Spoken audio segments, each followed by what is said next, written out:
Hello and welcome to Never a Truer Word, where we look at the words that people choose to use to see if they're telling the truth, the whole truth, and nothing but the truth. And this episode is a little bit different because I'm going to look at a statement I don't know anything about at all. I don't know the people involved, I don't know the case, I do not know the story. So there's an element of risk in this one, certainly for me. If you are a regular on the channel, then you'll know you can learn a lot from looking at a statement. I've got a statement here, 335 words. But let's see just how much we can get when we know nothing about it, or certainly when I know nothing about it. If you're a regular on the channel, you'll get all the things we normally do in an analysis. So we'll be looking at the truth that the person is leaking. We'll be looking at the deception that may be there as well. What's hidden, what's missing, what's going on in the mind of the person making the statement. What are their priorities? What is their purpose for making the statement? But I'm also going to try and work out, looking at the words in the statement only because I know nothing else, what happened? What were the events that led up to this statement? Why has this statement been made? And can I tell from the wording what happened to cause this statement to be made? So it's really risky for me because I could get it wrong. It feels like I am on a bit of a high wire act here without a safety net, but let's jump headfirst in and do it if that's not mixing too many metaphors. If you're new here, what you're going to learn, because I know nothing about this statement at all, is just how much you can learn from what someone says by analysing the choices, the word choices that they make. So this is going to be fascinating because, as I said, I don't know anything at all about what has happened here. Maybe you're here because you know the case, because listen, the title of this episode, the artwork, the description have all been put together after I've recorded this, when I know a little bit more about it. So maybe you know the case and you will be shouting at the screen going, oh my God, you're getting this all wrong. Or maybe you will be going, right, I think I've got this myself. I don't know anything about this, but I do feel like I've got a handle on what's happened. So let's have a look at the statement and let's say thank you to Afton, who sent me this statement. I looked at it, went, wow, there's a lot to work with there, but I don't know anything about this. And I left it at that. I went, right, I don't want to know anything else about this statement. Let's see what we can do. So what have we got to work with there? Well, listen, the very first thing I notice in that is that there are two names. So he has signed it off Ali A, but we also have Jin Kid as a name up the top, a name of the account. Not unusual that someone has a name that they use for their content and another name, but I do wonder now if we're going to be dealing with some sort of split personality here, a performer, a creator, or someone who has one personality and the real person behind that who has a different personality, and that's why we have these two names here on the message. Let's start to break it down. And the very first thing that's there, wow, the very first thing we say in a statement is obviously very important. It's how we want to set it off. And here he's telling us who he is addressing. So he's not addressing the world, he's not addressing a specific person, the victims' families, or anything like that, although he will talk to the victims' families directly, or he will try to show that he's talking to the victims' families directly later on in the statement. What he's saying here is this is to friends, this is to friendly people. So the whole point of this is about sending a message to his friends. I've said I'm going to try and tell you what happened, what were the events that led up to this. Some of these will just jump out at you. So he mentions it very near the start, so it's a high priority for him. He's leaving for prison in the morning. I want to share a few words with you all before I leave for prison in the morning. So this guy's going to prison, right? This is not some risky comment that I'm making here. This is in the words that he is going to prison in the morning. So there's my first data point as to what has happened. He's done something for which he is going to prison. Hence why he's releasing this statement, because he's not going to be able to make no statements much longer. He's leaving for prison. He says he wants to share a few words with you all. So once more, we're seeing this, that he's broadcasting here. He's talking to a lot of people here. He's thinking that he's addressing his audience, his friends, a few words with you all. So this is not a one-to-one note. This is not a note to the victims' families or anything like that. This is you all. He talks about sending this message before I leave for prison in the morning. Now, he makes it sound like his choice there. Yeah, I'm leaving for prison in the morning. Kind of like, yeah, I'm leaving for vacation tomorrow, or, I'm leaving for work early. He makes it sound like it's his choice. But obviously, no one goes to prison by choice. No one's like, yeah, right, I'd like to leave for prison in the morning. No, you were told you are leaving for prison in the morning. But so what is it here? Does he want to look like he is in control by saying, I leave for prison in the morning? Does he want to look like a good guy? Shucks, I've got to go to prison. I've got to pay my price here. here. I don't know, but he makes it sound like it's his choice. I think potentially that is about him wanting to sound like he is in control of all this. The note continues, regardless of how you all may feel about me, my content, or this heartbreaking tragedy, the bottom line is that I have done something terrible. Now, this is a really interesting use of regardless. The way we normally use regardless is, regardless of the bad thing, remember the good thing. So regardless of how much he drank, he still loved his kids. Or regardless of how much he shouted, he was still a good boss. Or regardless of her love of budget stores, she was a very generous person. So this regardless of how you all may feel of me, my content, or this heartbreaking tragedy, the bottom line is that I have done something terrible. It's his belief or concept that the people who like him or his content may not think that he did a bad thing. It's a very strange way of looking at it. A bit of arrogance there. You may think that my content is great. You may think that I'm great. You may even think that this heartbreaking tragedy can be excused away. But look, I really need to tell you here, I have done something terrible. So I think he has a very high opinion of how he is regarded by others. And again, this is all to these friends of his, this you all out there. So I do think there's a touch of arrogance going on with this guy. He's going to downplay what's happened quite a lot, and it happens here. This tragedy, and I've done something terrible. It's not explicit as to what has happened yet. He's softening it. He's downplaying it. He really doesn't want to get across the full force of what's happened. He just refers to it in downplaying, softening words. This tragedy, and I have done something terrible. Although he does say, I have done something terrible. Now, that's quite a straightforward line. I have done. He's taking some ownership there. Now, it's only of the something terrible. It's not it's only the word something terrible. It's not actually, he's not owning and telling us what the terrible thing is. But I have done suggests that he knows he has done something terrible. But basically, the whole point of this whole thing is, I know you think I'm great, but I've done bad things. He moves on and says, due to my irresponsible behaviour and lack of self-control, 2 innocent lives were taken and I am at fault. So he talks about here, and he starts this bit off, my irresponsible behaviour and lack of self-control. So again, we've got something quite straightforward there, and with ownership there with the word my irresponsible behaviour. So he is owning it, and he is admitting here that he has had irresponsible behaviour in the words my irresponsible behaviour. He also talks about lack of self-control, but he doesn't say my lack of self-control there. The word my is missing, unlike it is at my irresponsible behaviour. So there's just a slight lack of ownership there, but he is fessing up there and saying he has irresponsible behaviour and getting across he has a lack of self-control. So that to me is someone acknowledging some of their flaws. He says, no excuse is acceptable. Oh, wait a minute. You just said it was due to your irresponsible behaviour and lack of self-control. So all of a sudden, here's some excuses, but no excuse is acceptable. Doesn't quite hang together well for me. I think this is still someone who feels like he has excuses for what has gone on. He says, and this is another thing in the learning category for the events, I will no longer attempt to use my platform as a means of defending myself. So this guy has a platform. I saw a blue tick there on the social media post that this is taken from. So this is a guy with an audience. I think we've got that already because he talks about you all and my friends. So this is someone with a platform, and he has used this platform to defend himself. So I'm kind of not sure how this story passed me by, but it feels to me like this was a guy with an audience, did something terrible, and then tried to justify it or make excuses or defend himself on his platform.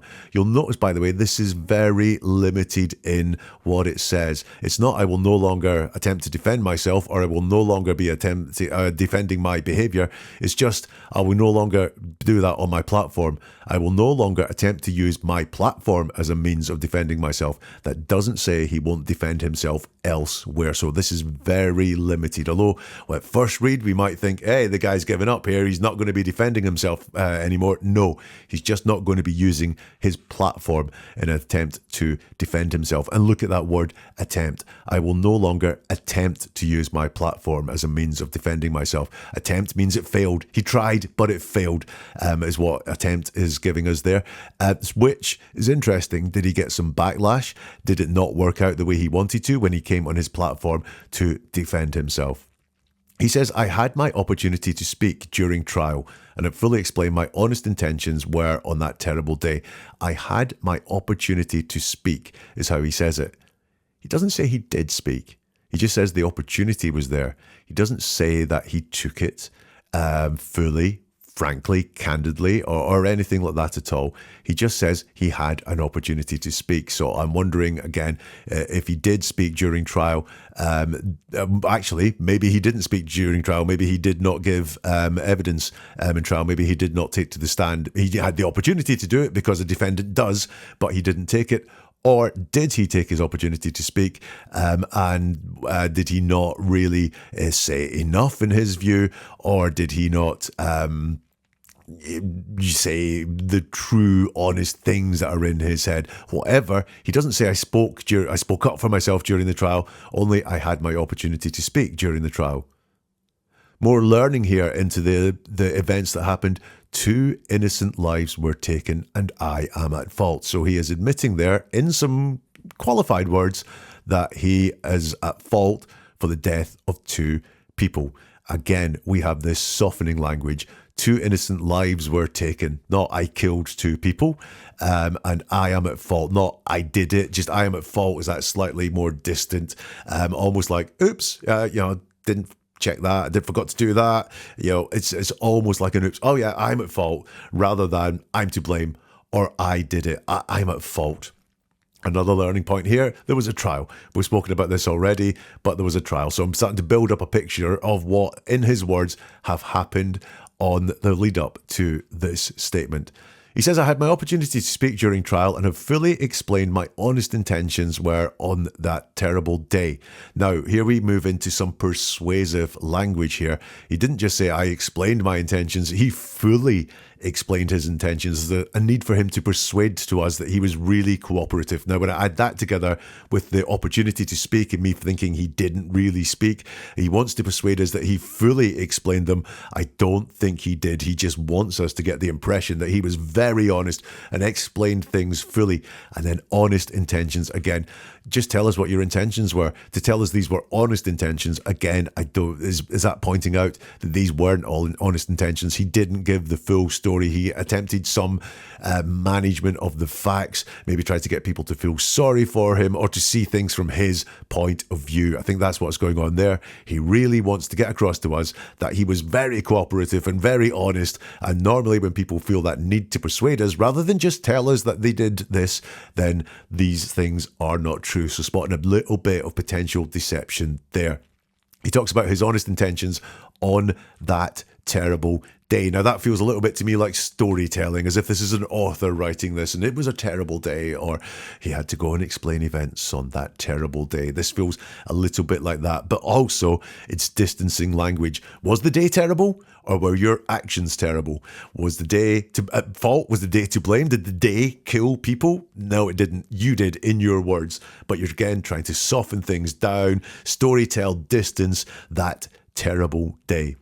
He says, nonetheless, and he spelt none, N-O-N, nonetheless, I was found guilty. Now, this makes me think, is this not a native English speaker? Is this someone for whom English is not their first language? That would be something I would get from this and several other points as we go through the statement. Nonetheless is not spelled correctly. So is this potentially not someone who speaks English as a first language? And also nonetheless is like a but. So it's like, here's all my excuses, here's all the things, no excuses acceptable, but I explain my honest intentions, fully explained all of them, but I was found guilty. So the excuses didn't wash, is what he's saying there. None of which I tried made me not be found guilty. Another learn there, he was found guilty. So he didn't plead guilty at this trial or anything like that. He was found guilty by a jury. So another learn about what has brought us to the point of this statement. And now I must face the music and walk this path ahead of me. So actually, face the music. What does that really mean? Again, it's not I must be punished. So again, we've just got this almost poetic storytelling, softening of what happened. I must face the music. Actually, isn't a trial when you face the music, and prison's when you must take your punishment. That's how I would expect to see them described. But now he is facing the music, and I think he wants to say, what a great guy I am. I realize I must face the music. And again, this phrase, walk this path ahead of me, again, very much like that I'm leaving for prison, feels like this is his choice. I'm going to walk a path ahead of me. Someone's laid out a path ahead of me, and I'm the one in control. I'm going to walk along it. Well, no, you were found guilty. You've been sent to jail. You're not in control, but you do have this whole need to make it look as if it's your choice and you are doing this rather than you have been told to do this. This passage here, the big phrase that jumps out for me is no excuse is acceptable, but around it, so many excuses. My irresponsible behaviour, my lack of self-control. I fully explained my honest intentions were on that terrible day, and nonetheless, but apart from all these things, I was found guilty. So this guy, I do believe, still thinks that his excuses are valid. So we're about halfway through that statement. What are your thoughts? Do you have any more idea on what happened? Some of the things there are pretty obvious. There's been a trial. 2 people have been killed. He seems to think he's got some excuses around it. And is he being honest about what's going on? That need for him to be in control is really interesting. So when we look at the rest of the statement in the second half of this episode, I am going to tell you the events that I think happened on the lead up to this statement. What are your thoughts? You can let me know in the comments. You can get in touch on social media because all those links are in the show description.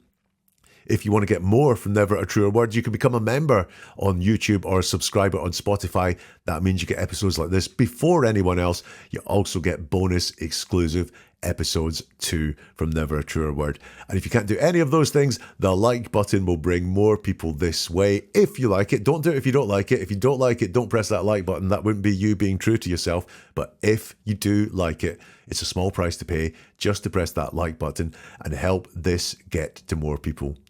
Let's go on with the statement then. He says, at this time, from the bottom of my heart, I would like to leave you all with this message.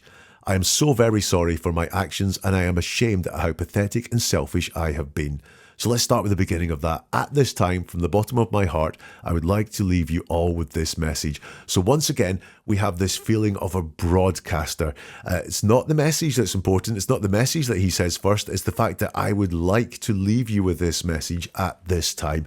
So again, this is kind of saying he's in image management mode here, isn't he? He's not so much the message that's important to him. It's the fact that I want you to know this is my message. I am sending a message. The fact I am giving a message is more important to me than the fact of what the words are in the message. And the words in the message, I'm not buying some of these. He says, I am so very sorry for my actions. So very sorry. Again, I need to persuade how sorry he is. He could say, I am sorry for my actions. That would be very straightforward and direct. But he has to turn that severity up. He has to turn it up to 11. I am so very sorry for my actions.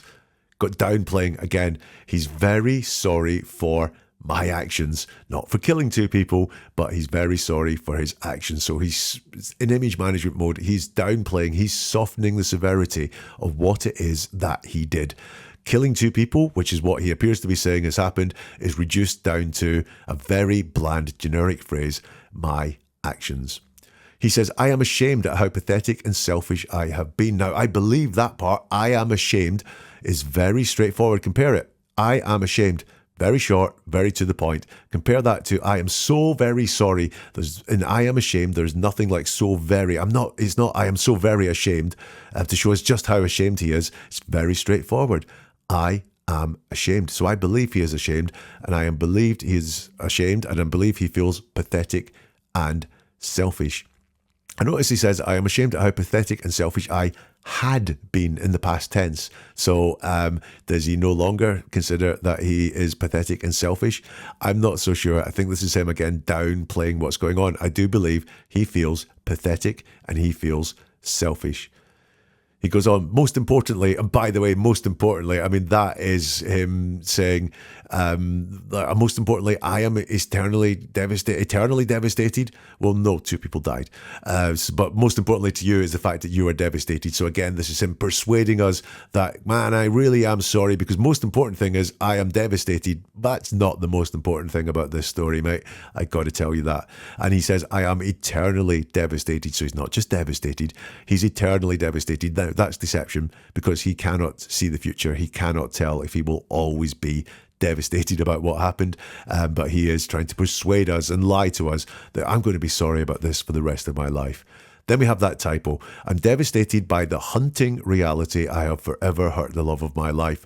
Now, I think that's supposed to be haunting reality, that I have forever hurt the love of my life. And again, if it is haunting, we've got that sort of poetic thing there. It's a haunting reality, you know, that he's trying to create images with his words rather than just tell us straight forwardly what happened. But interestingly, two big typos that I've seen, which was dead instead of dear, and then we have hunting instead of haunting, I think. And those dead and hunting, quite aggressive words.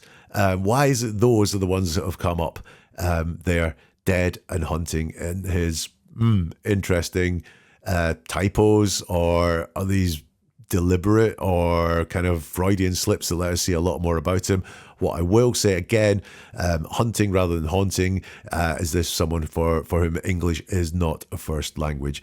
Anyway, the reality is that I have forever hurt the love of my life and fatally injured the man beside her. So this is another learning point about what happened. There's two people, innocent people, who have lost their lives, in his words. One of them was the love of my life, and one of them was the man beside her. So we've got some learning there about who the two people are. I have forever hurt the love of my life and fatally injured the man beside her. Well, what have we got there in that? Well, earlier he said two innocent people lost their lives, but what we have here is hurt. Hurt the love of my life. Well, it seems to be you killed her, or was it someone else that you killed and you only hurt the love of your life? Don't know at the moment. And fatally injured, again, not killed, but fatally injured the man beside her. Now, this could be talking about a car accident where for a split second there was a momentary lack of concentration, and that forever hurt the love of my life and fatally injured the man beside her. Do not know, but let's look at how he describes these people. So the love of my life, now that sounds... well, that sounds a little bit poetic again, a little bit persuasive. Was this person really the love of his life, or did he have some animosity towards her? And what he wants to do is persuade us that I didn't have any ill will towards this person. You know, there was no malice involved in what I did. This person was the love of my life. And then the other person was the man beside her. Now, I want to know, was this the man literally beside her, like a car accident, someone sitting beside her, or beside her in a bar? Or is this a bit more the man beside her, a new boyfriend or a new partner or something like that, someone she was dating going on there? Is that the two people involved, the so-called love of his life and this new partner, boyfriend or something like that? But it's the downplay that really gets me. Sorry for my actions. I've hurt the love of my life, fatally injured the man beside her.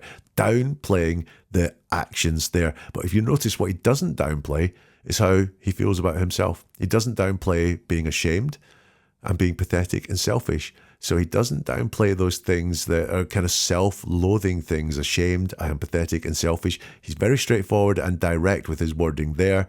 But with his actions, he downplays them. I'm sorry for my actions. I hurt someone and fatally injured another person.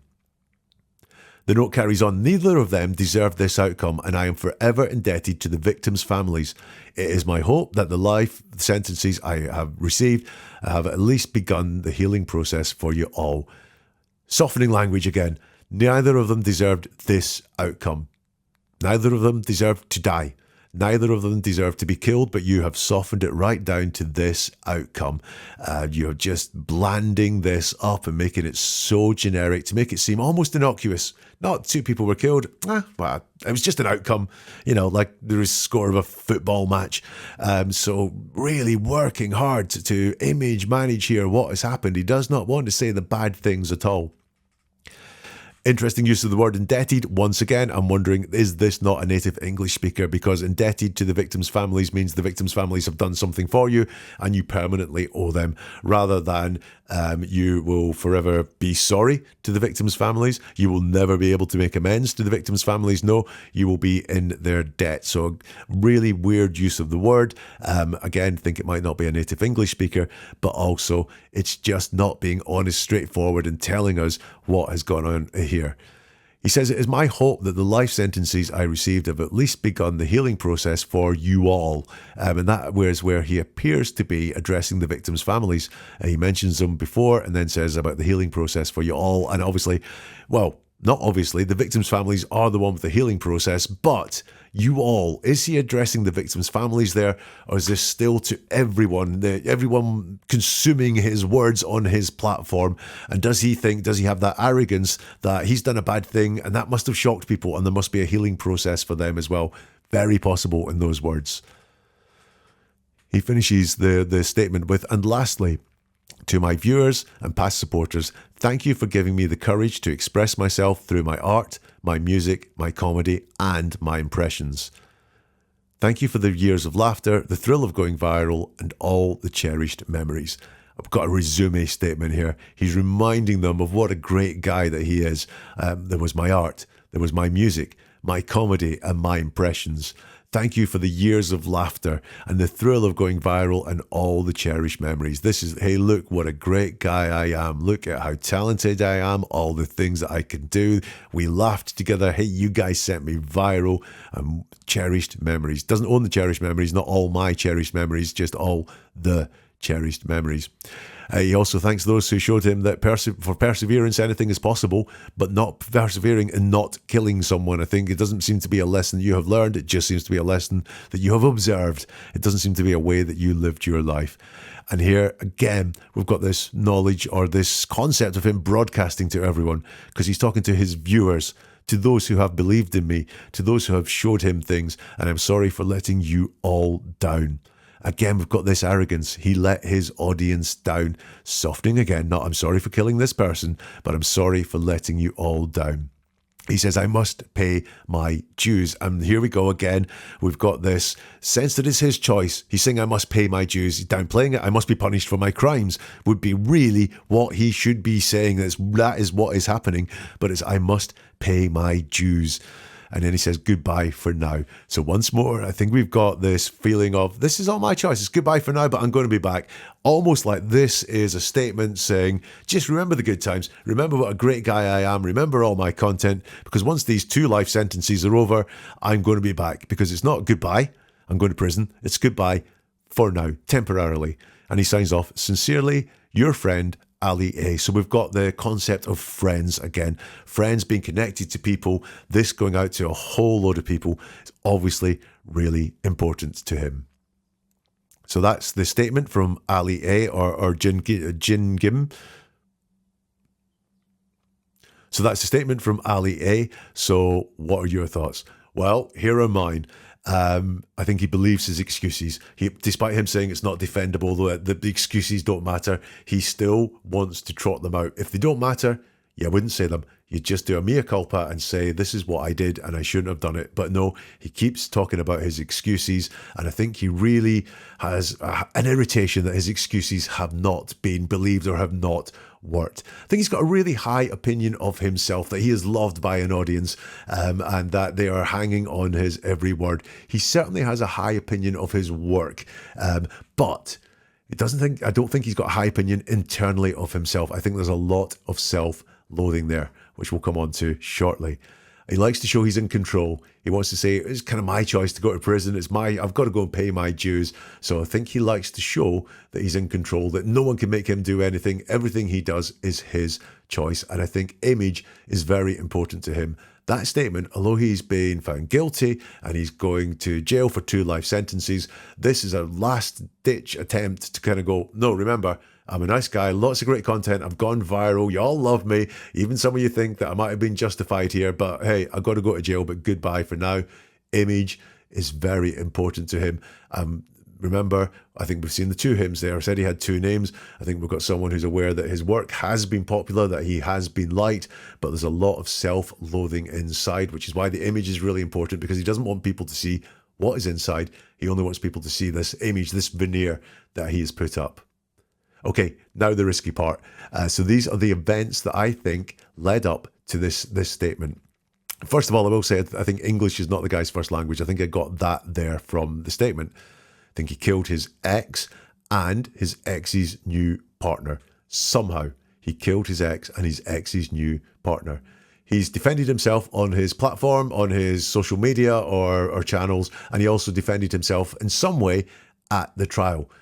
Didn't work though. I think he received a lot of backlash for trying to justify what he did on his platform. And I think that did not go down well with him. I think he expected to be able to go onto his platform and defend some really bad, serious actions. And people went, nah, it doesn't wash with me. And I think that surprised him. Don't think he enjoyed the backlash at all. However this killing happened, I think he acted with anger. I think the self-loathing will have brought that anger out in him. And potentially, if this is an ex, then the being left by someone, the fact the relationship is no longer interested, no longer going on, I think that may have fueled the anger as well. And if the ex is with a new partner, that will have made someone with self-loathing even angrier. And no matter what happened, there was a lack of self-control there. So maybe something frenzied, maybe just something impulsive, but a lack of self-control. But I think he acted with intent. I don't think it was like a single solitary moment, half-second, bad decision of madness. I think there was a lot of intent there. The anger was building up inside him. And a couple here where I put question marks. I'm not so certain around this, but if I was investigating this, these are some of the things that I'd be looking at. Was there a stabbing? Why do I think that? He mentions heart twice. I think he said it was a heartbreaking tragedy and he talked from the bottom of his heart. So was there a stabbing involved in this? And was he stalking his ex, or was he obsessive about his ex prior to this killing? Well, I've said what I have to say. Next time, we will find out if I'm right. That episode should be available right now. I'm going to get on Google. I'm going to look at the story and see how close or how far away I was from what happened in events. Could be that was all a comedy stunt or something. I did say he's a comedian and it could be a comedy stunt. However, you will be able to find that episode wherever you've got this one. That episode should be available now. So what are your thoughts? Please be kind if I've been well off beam, but do let me know in the comments or get in touch on social media as well. If you want to share this with anyone, that would be really appreciated as well. I know a lot of sharing goes on that I don't really know about, but if you do share these episodes, thank you so much. If you want to get some more from Never a Truer Word, you can become a subscriber on Spotify or a channel member on YouTube. You'll get episodes like this before anyone else and exclusive bonus content too. And if you can't do any of those and you enjoyed this episode, the like button will help this get to more people. And for every like, I am really, really grateful. So thank you for that. Neveratruerword.com is the website. There you will find more videos or podcasts analysing the words that people in the news choose to use. That wasn't easy to say. You can also sign up for the monthly newsletter and get a couple of books as well if you want to learn how to uncode what it is that our people are saying. And we'll see you soon for something new from Never a Truer Word.